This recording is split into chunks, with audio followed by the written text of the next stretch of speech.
Hello बच्चों, आज मैं आप लोगों को संख्या के बारे में बताने जा रहा हूँ। संख्या किस किस प्रकार के होते हैं। सभी बच्चों को संख्याओं के बारे में जानना ज़रूरी है, चाहे वो 2, 3, 4 क्लास के बच्चे हो या अप टू 10 किसी भी क्लास के बच्चे। संख्या सिस्टम को जानना बहुत ज़रूरी है। इसको बिना सीखे आपका गणित अधूरा है। तो चलिए दोस्तों, शुरू करते हैं। सबसे पहले बताने जा रहा हूँ क्या, प्राकृतिक संख्या।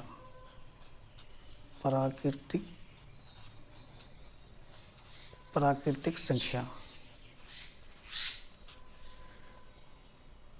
इसको हम कह सकते हैं क्या, गिनती की संख्याएं जो 1 से शुरू होती है और अनंत तक चली जाती है। इसका कोई अंत नहीं होता है। जैसे 1, 2, 3, 4, ये बढ़ते बढ़ते बढ़ते बढ़ते अनंत, इसका कोई अंत नहीं होता है।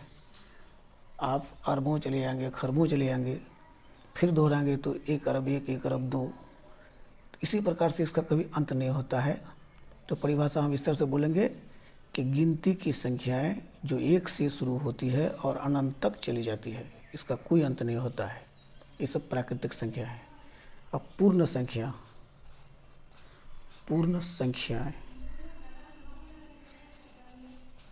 पूर्ण संख्याएं क्या होती है। देखिए, यदि प्राकृतिक संख्या के समूह में शून्य जोड़ देते हैं, जीरो जोड़ देंगे, जैसे 0, 1, 2, 3, 4, 5, इसी तरह से इसका भी कभी अंत नहीं होता है। तो यदि प्राकृतिक संख्या के समूह में शून्य को जोड़ दें, शुरू में शून्य को जोड़ देते हैं, तो पूर्ण संख्याओं का समूह प्राप्त होता है। अब चलते हैं सम संख्या। सम संख्या ऐसी संख्याएं जो 2 से विभाजित हो, जैसे 2, 4, 6, 8, 10, इसी प्रकार से अनंत तक जितनी भी संख्याएं होती हैं, 2 का ऊपर तक जितनी भी संख्याएं होती है, ये सब सम संख्या है। अब विषम संख्या पर चलते हैं। विषम संख्या, देखिए ऐसी संख्या 2 से विभाजित ना हो, जैसे 1, 3, यानी इसके बीच में जो जो संख्या छूट रही है, 5, 7, इसी प्रकार से ये भी अनंत तक। तो ये सब विषम संख्या है, 1, 3, 5, 7, 9, 11। अब हम चलते हैं अगली संख्या, अभाज्य संख्या। अभाज्य संख्या,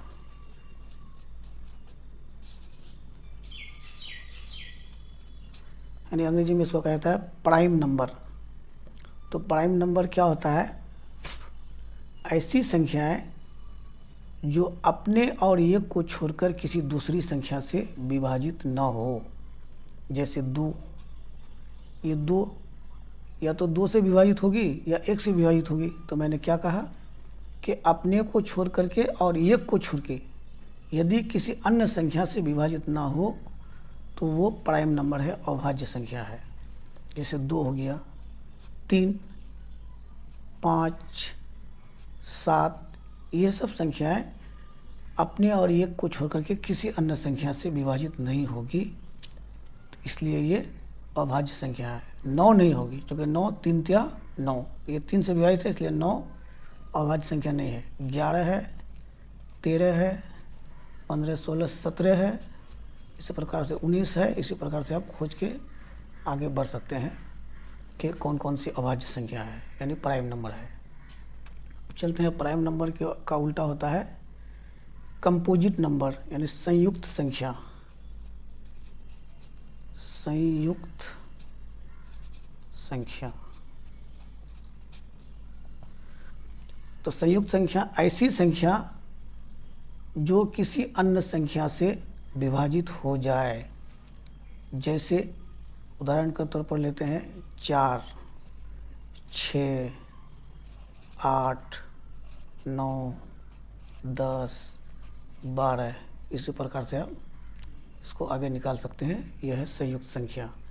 अच्छा, अभाज्य संख्या और संयुक्त संख्या का एक और भी परिभाषा है, अभी मैं बताना चाह रहा हूँ। सबसे पहले अभाज्य संख्या, तो देखिए ऐसी संख्याएं जिसका केवल यानी 2 अपवर्तक हो, वह है अभाज्य संख्या।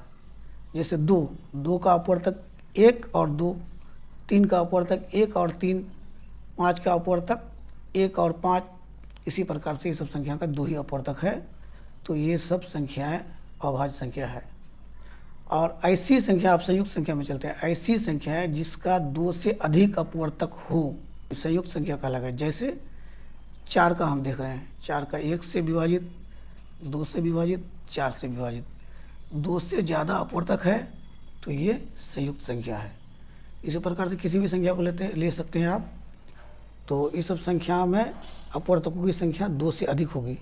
तो जिस संख्या में अपवर्तकों की संख्या 2 से अधिक हो वो संयुक्त संख्या, और जिस संख्या में अपवर्तकों की संख्या केवल 2 हो वो अभाज्य संख्या। अब 1 पर प्रश्न खड़ा होता है कि मैंने 1 इस लिस्ट में क्यों नहीं दिया है। तो देखिए 1 को लेते हैं, 1 का केवल एक ही अपवर्तक, इसीलिए 1 ना तो अभाज्य संख्या है ना ही संयुक्त संख्या है।